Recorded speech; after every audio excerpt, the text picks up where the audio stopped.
사랑하시는 하나님의 은혜가 오늘 여러분 가운데 여러분의 심령에 또 이번 추석절을 맞이해서 여러분을 만나는 여러분의 사랑하는 사람들에게 증거되고 전파될 줄로 믿습니다.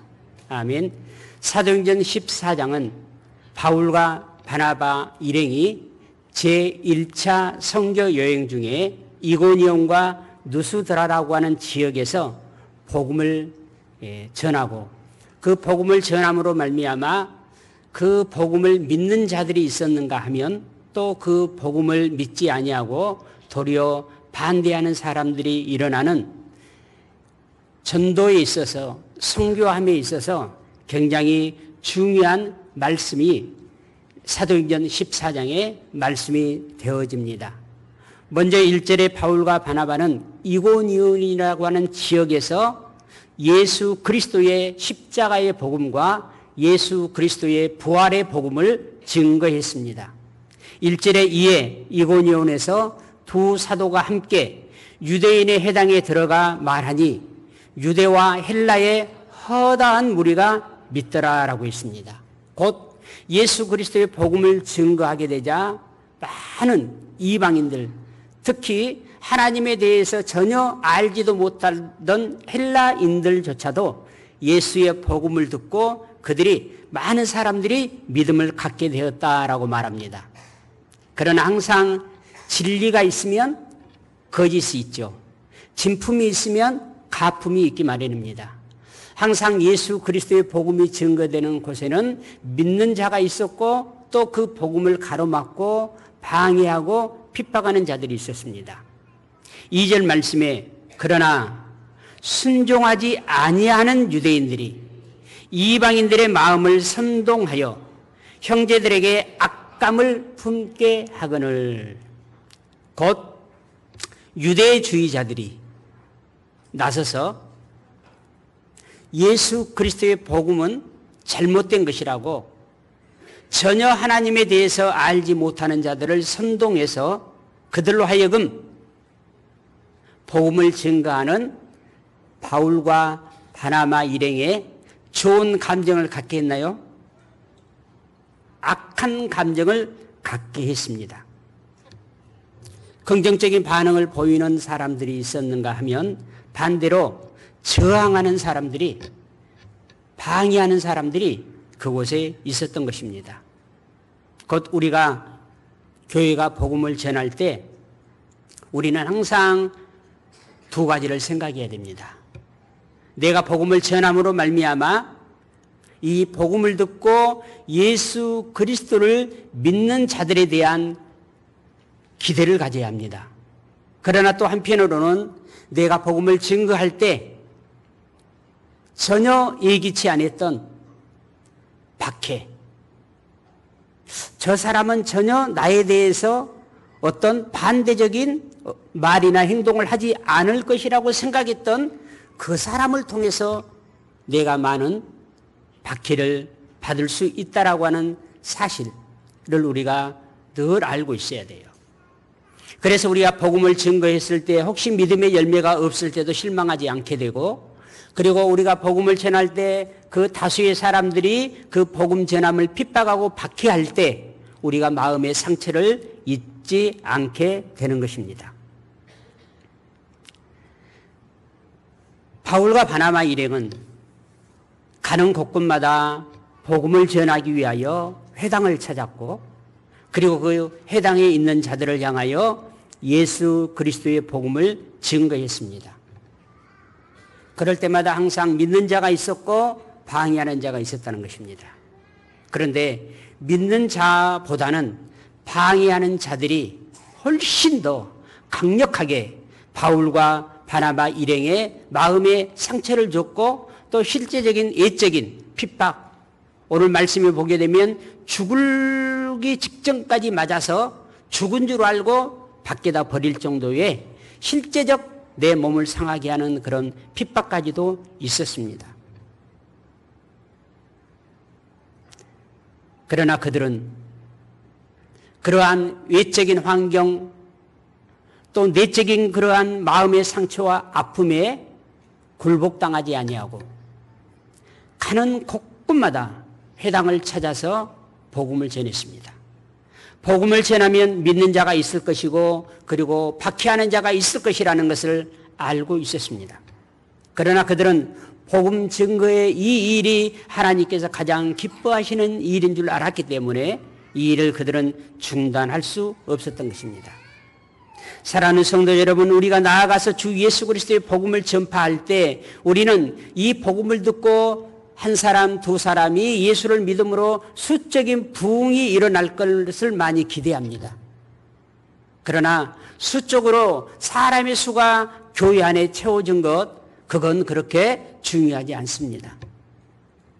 한 영혼 속에 제3의 은혜와 그리고 성령의 능력이 나타나서 하나님이 나의 영적인 아버지요, 예수가 나의 그리스도이시고 우리가 한번 죽는 것은 사람에게 정한이지요 그 위에는 심판이 있을 것이라는 것을 알고 한 영혼이 구원받음을 우리는 기뻐해야 됩니다.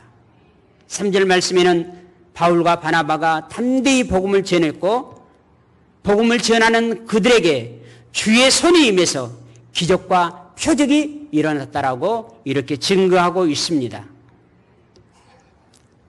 하나님께서 우리에게 말씀하셨습니다. 너희들이 나아가서 말을 하게 될 때 그 말은 반드시 이루어지리라. 에레미야 1장 9절에 너의 말이 내 귀에 들린 대로 내가 행하리니 너희가 건설되라 하면 그곳에 건설과 회복과 치유의 역사가 일어날 것이고 너희들이 무너지라 하면 그것이 파괴될 것이다 라고 말씀했습니다. 사랑하는 성도 여러분, 예수님이 여러분의 그리스도인 것을 믿으시지요? 나의 그리스도인 것을 믿으시지요? 성령 하나님이 나와 함께 계심을 믿으시지요? 사도행전 1장 8절 성령이 너에게 임하면 너희가 권능, 권세와 능력을 갖고 말의 권세와 그리고 나타나는 내적인 능력이 너희들에게 나타나게 될 것이다. 그래서 너희들이 예수가 그리스도이심의 증인이 될 것이다 라고 말씀했습니다.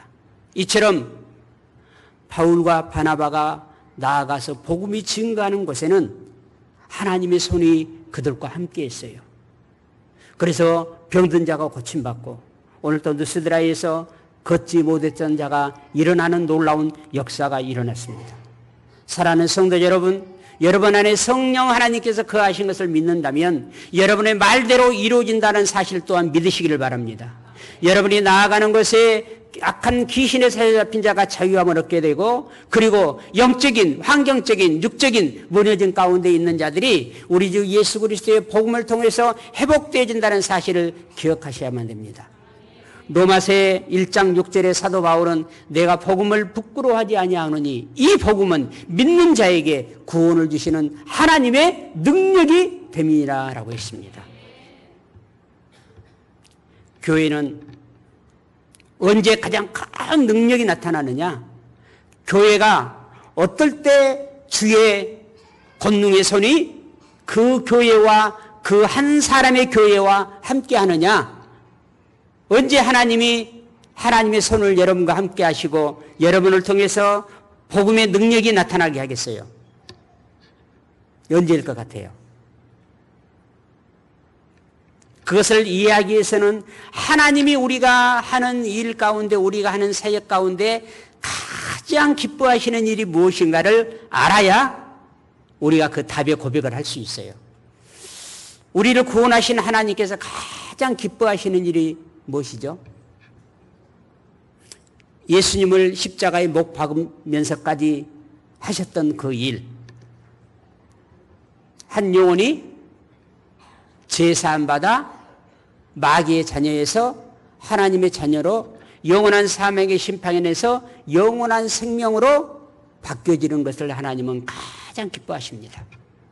그렇기 때문에 하나님께서 하나님의 손을 들어 어떤 사람에게 능력을 베푸시느냐, 어느 순간에 능력을 베푸시느냐, 복음을 증거할 때입니다. 복음을 위해서 여러분이 말할 때, 복음을 위해서 여러분이 수고하고 헌신할 때 하나님의 손이 여러분과 함께 하심을 믿으시기를 바랍니다. 우리의 말이 아무리 논리적이고 아무리 설득력이 있다 할지라도 성령 하나님이 나와 함께 해주지 아니하면 한 영혼의 구원의 열매를 거둘 수는 없습니다.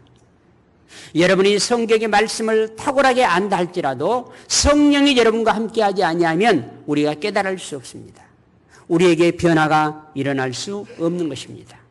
오직 성령 하나님께서 우리와 함께할 때, 그리고 성령 하나님께서 나와 함께하시기를 기도하고 성령의 인도하심을 구할 때 복음의 능력은 나타난 것입니다. 바울 일행은 아마 예수님이 그렇게 하셨듯이 한 사역을 마치면, 또 어떤 일이 있으면 바울은 예수님이 그렇게 하셨듯이 하나님의 도움을 구하는 기도의 자리에 있었을 것입니다. 분명히 그 기도의 자리에 있었기 때문에 주의 손이 바울과 바나바를 통해서 역사하셨습니다. 바울과 바나바는 복음을 전파하는 가정 속에서 정말 사람으로서는 감당할 수 없는 엄청난 핍박과 위협을 받았습니다. 5절에서 6절 말씀을 보면 이방인과 유대인과 그 관리들이 두 사도를 모욕하며 돌로 치려고 달려드니 그들이 알고 도망하여 누가 오니아의 두 성 누스드라와 데베와 그 근방으로 갔다라고 그랬습니다. 근데 그곳에 가니까 또 하나님의 사랑이, 하나님의 구원하심의 능력이 필요한 사람들이 또 보이기 시작한 거예요. 그곳에 갔더니 걷지 못하는 사람이 있었습니다. 그들은 이 누스드라 성에 살고 있는 사람들이 다 알고 있었고 그들의 친구였을 것입니다. 그들의 마음이 그 걷지 못하는 그 사람을 바라볼 때 마음이 아팠을 것입니다. 애통한 마음이 있었을 것입니다. 너와 저를 치료해서 걷게 해주면 얼마나 좋을까라고 하는 마음이 있었을 것입니다. 만약에 여러분이 어떤 한 계기가 있어서 하는 일이 잘 되지 않아서 굉장히 힘든 상황 속에 있다 합시다. 그러면 여러분을 알고 있는 여러분의 지인들이 여러분을 어떻게 생각하겠어요? 잘했다, 이럴 사람 별로 없어요.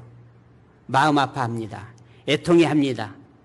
다시 일어섰으면 좋겠다라고 합니다. 여러분의 노력으로나 여러분의 지속적인 그런 노력을 통해서 회복이 되면요, 박수를 쳐줍니다. 그러나요, 하나님의 은혜로 여러분이 극적으로 회복이 되잖아요. 그러면 그들이 여러분을 불쌍히 여기는 자가 아니라 여러분을 박해하는 자로 돌아섭니다. 안진뱅이가 일어났을 때 다 어떻게 해줘야 돼요? 아는 사람들이 박수 쳐줘야죠. 주 예수 그리스도 이름으로 명하노니 일어나 걸어라 라고 말씀했을 때 그가 일어나 걸었어. 내 발로 이제 걸어가라 라고 했을 때 자기의 발로 스스로 걸어갈 때 거기에 모였던 사람들이 그 스스로 걷지 못한 자가 스스로 치료받아서 걸을 때 어떻게 해야 됩니까? 박수 쳐줘야 돼요. 그런데 예수의 이름으로 그 안진뱅이가 걷지 못한 자가 치료받아서 걸었다라고 하는 그 사실로 인해서 그 걷지 못한 자를 치료한 누구를? 바울과 바나바를 그들은 핍박합니다. 그래서 죽었다고 생각할 정도로 그에게 돌을 던지고 두들겨 패서 버려버렸습니다.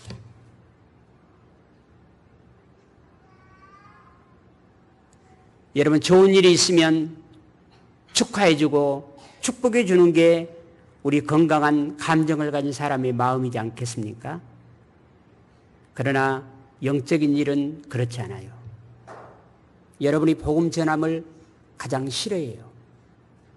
여러분, 가까이 있는 사람이 싫어할 수 있어요. 이거를 뛰어넘어가야 돼요.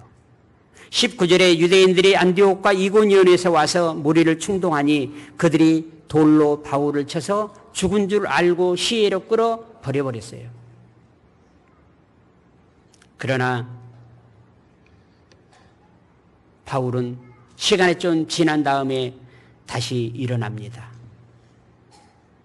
그리고 이제 계속해서 안디옥에 이르기까지 복음을 계속해서 전하면서 그가 다른 행성지로 나아가게 됩니다. 사랑하는 성도 여러분, 예수 그리스도를 믿음으로 말미암아 구원받은 저와 여러분의 삶의 미래의 시간들이 복음을 전하기 위해서 흘러가는 시간, 복음 전하기 위해서 여러분의 처소를 옮겨가는 시간, 여러분이 오늘 예배 후에 여러분의 가족들, 친지들을 만나게 될 것입니다. 그곳에 여러분이 희생과 섬김을 통해서 복음 전하기 위하여 여러분 만나러 가시기를 바랍니다. 예수 그리스도를 믿음으로 영생을 얻고 그 영생 안에 주어진 사명을 깨달은 사람은 그 어떤 것 때문에 그 사명의 삶을 절대로 포기하지 않습니다.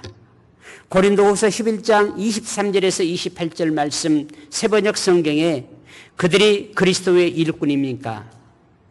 내가 정신 나간 사람같이 말합니다마는 나는 더욱 그렇습니다. 나는 수고도 더 많이 하고 감옥살이도 더 많이 하고 매도 더 많이 맞았고 여러 번 죽을 뻔하였습니다. 유대 사람들에게서 마흔에서 하나를 뺀 매를 맞은 것이 5번이요, 채찍으로 맞은 것이 3번이요, 돌로 맞은 것이 1번이요, 파선을 당한 것이 3번이요, 밤낮 꼬박 하루를 망망한 바다를 떠다녔습니다. 자주 여행하는 동안에는 강물의 위험과 강도의 위험과 동족의 위험과 이방 사람의 위험과 도시의 위험과 광야의 위험과 바다의 위험과 거짓 형제의 위험을 당하였습니다. 수고와 고역에 시달리고 여러 번 밤을 지새우고 줄이고 목마르고 여러 번 굶고 추위에 떨고 헐벗었습니다. 그 밖에 그것은 제쳐놓고서라도 모든 교회를 염려하는 염려가 날마다 내 마음을 누르고 있습니다. 고린도서 11장에 사도 바울이 복음을 전하면서 당했던 그 엄청난 핍박, 그러나 이 핍박을 이길 수 있었던 것은 그가 전하는 복음을 듣고 한 영혼이 구원받은 것, 이거 바라볼 때 산모가 아이를 출산하기 직전에 가장 인간으로서는 가장 큰 고통의 순간이 오지만 아이가 태어나서 그 아이를 가슴에 안은 그 순간, 응애 하고 우는 아이의 울음소리를 듣는 그 순간, 조금 직전까지 몇 날, 몇 시간 있었던 그 산통을 다 잊어버리는 것처럼 이 엄청난 고통을 당했던 사도 바울이 그가 전한 복음으로 말미암아 한 영혼이 예수 믿고 구원 받았다는 그 모습, 그 소식을 들을 때 이 모든 고통을 다 이길 수 있었습니다 라고 그는 고백하고 있습니다. 또 우리가 아이를 낳은 기쁨은 어찌 보게 되면 잠시 잠깐이잖아요. 이 아이가 어떻게 하면 건강하게 자랄까? 이 아이가 어떻게 하면 행복하게 자랄 수 있을까라고 하는 것이 평생 숨을 거둘 때까지 부모의 근심, 부모의 염려잖아요. 이처럼 그는 한 영혼이 예수 그리스도를 믿는 것으로 기뻐하고 만족하지 않고 그 한 영혼, 그 교회가 끝까지 하나님의 나라에 이를 때까지 믿음을 지켜나가게 하는 것을 어떻게 할 것인가가 그의 염려요 기도거리였다라고 고백하고 있습니다. 그리고 훗날 이제 3차례 전도 여행을 거의 마치면서 많은 사람들이 당신이 예루살렘에 가게 되면 잡혀서 거기서 죽게 됩니다. 당신을 죽이려고 하는 특공대가 잠복되어 있으니 가지 말라라고 붙드는 그들을 향해서 사도행전 20장 24절, 내가 달려갈 길과 주 예수께 받은 사명 곧 복음 증거하는 일을 마치려 하면은 나의 생명을 조금도 귀한 것으로 여기지 아니합니다. 내가 그곳에 가서 내 생명이 죽음으로 한 영혼이 구원받을 수 있다면 나는 그 길을 가겠습니다라고 그는 고백하고 있습니다. 바울이 고백했던 이 고백이 우리가 이 글을 읽고 따라한다고 해서 나의 고백이 될 수 있을는지 의문이 되지만 저와 여러분 이 말씀을 마음속에 한번 새겨보십시다. 여기서 내가라고 하는 것을 나로 생각하고 바울로 생각하지 말고 사도행전 20장 24절 말씀을 한번 우리의 심령 속에 새겨보십시다. 내가 달려갈 길과 주 예수께 받은 사명, 곧 하나님의 은혜의 복음을 증거하는 일을 마치려 하면은 나의 생명조차 조금도 귀한 것으로 여기지 아니하노라. 아멘. 복음 전파의 과정 속에서 고난은 피할 수 없는 불가피한 일입니다.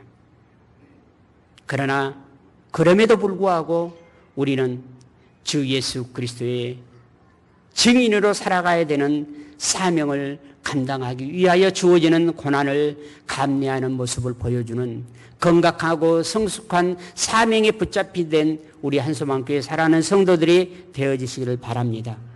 교회는 세상으로부터 도전과 핍박을 피할 수가 없습니다. 이것은 우리에게 항상 복음과 함께 있는 것입니다. 세속적인 가치관과 그리고 복음의 진리가 충돌할 때 우리는 어떠한 손해와 희생이 있다 할지라도 복음의 진리편에 서고 복음의 진리를 선택해야 될 사람들인 것입니다. 사랑하는 성도 여러분, 주 예수 그리스도의 복음의 사명을 위해서 살아가는 교회로서 혹시 고난이 여러분에게 온다 할지라도 우리는 주님이 나와 함께 하심을 믿고 최후의 승리를 믿고 주님을 의지하고 복음을 더 붙드는 더 사명을 위해서 살아가는 저와 여러분이 되시기를 예수 그리스도 이름으로 축복합니다. 복음 전파를 위해서 희생을 각오하고 핍박 속에서도 흔들리지 않는 믿음으로 나아가시기를 바랍니다. 이번에 여러분이 가족들을 만날 거예요. 여러분, 힘들고 어려운 일은 예수 믿는 여러분이 하십시오. 다 힘들고 어렵지만 여러분이 그리스도의 희생적 사랑을 보여주십시오. 그럴 때 그들의 마음속에 조금씩 감동에 젖어들게 되고 결국 예수 그리스도의 복음이 그의 심성을, 그의 감정을, 그의 영적인 부분을 만지셔서 예수 그리스도를 믿게 되는 계기가 될 줄로 믿습니다. 힘들고 어려운 일들을 우리 성숙한 사람들이 감당해야 될 줄로 믿습니다.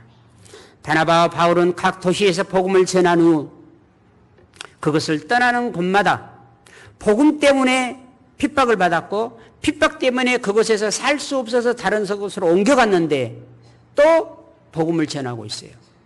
그래서 고린도후서 11장에 내가 정신 나간 말을 합니다 그러잖아요. 보통 사람들 같으면 복음 전하다 핍박받았으니까 다른 데 가서 복음 전하겠어요? 전하지 않겠죠. 그런데 그곳에 가서 또 복음을 전합니다.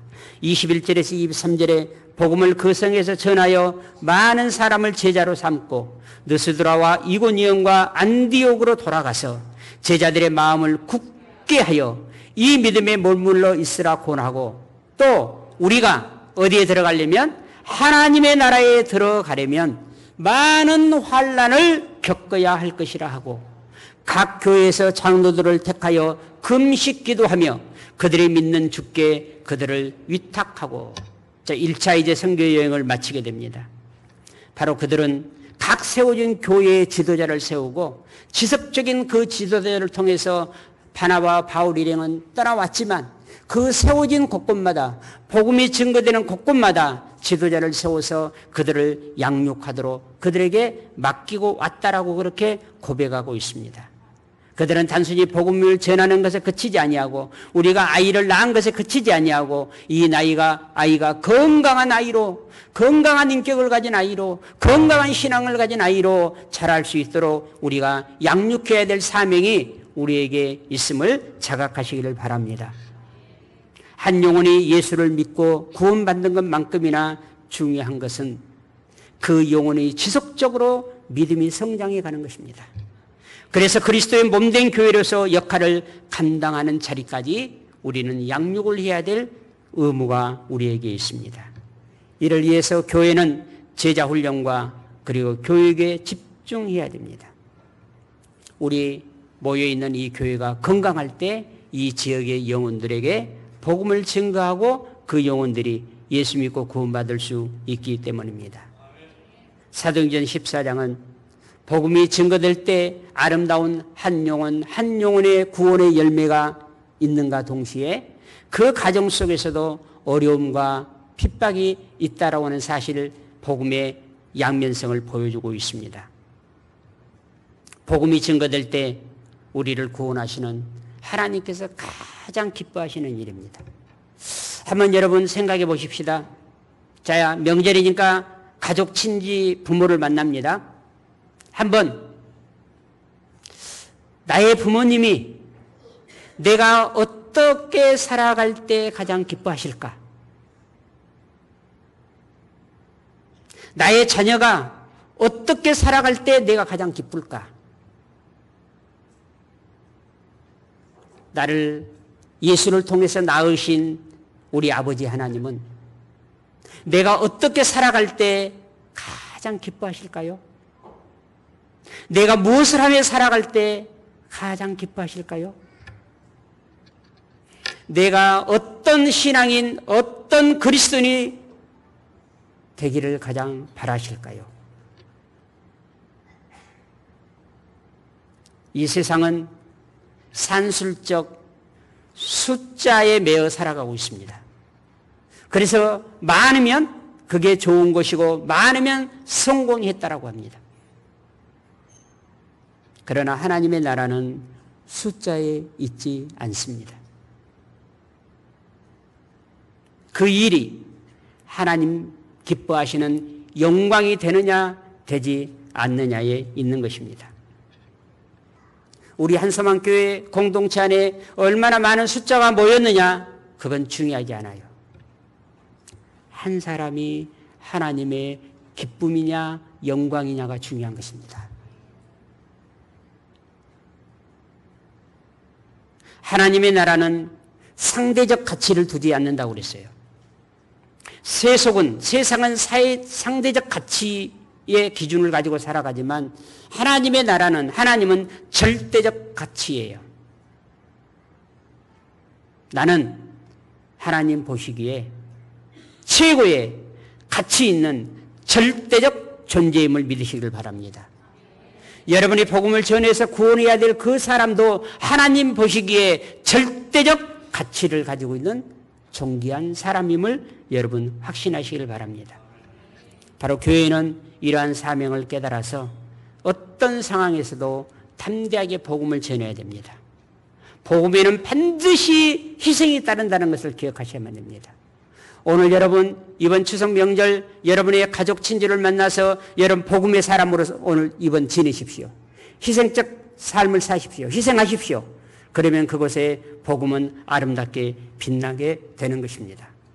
우리 한소망교회가 서로 기도하며 복음을 전파하는 교회가 될 때 하나님께서 우리 한소망교회를 통해서 오늘날도 여전히 기적과 표적을 보여주시고 그리고 하나님께서 영광을 받으실 줄로 믿습니다. 한번 따라서 하십시다. 예수 그리스도의 복음이 전파되는 그곳에 나의 희생이 있게 하여 주옵소서. 예수 그리스도의 복음이 전파되는 그곳에 나의 배려와 섬김이 있게 하옵소서. 아멘. 기도하겠습니다. 사랑의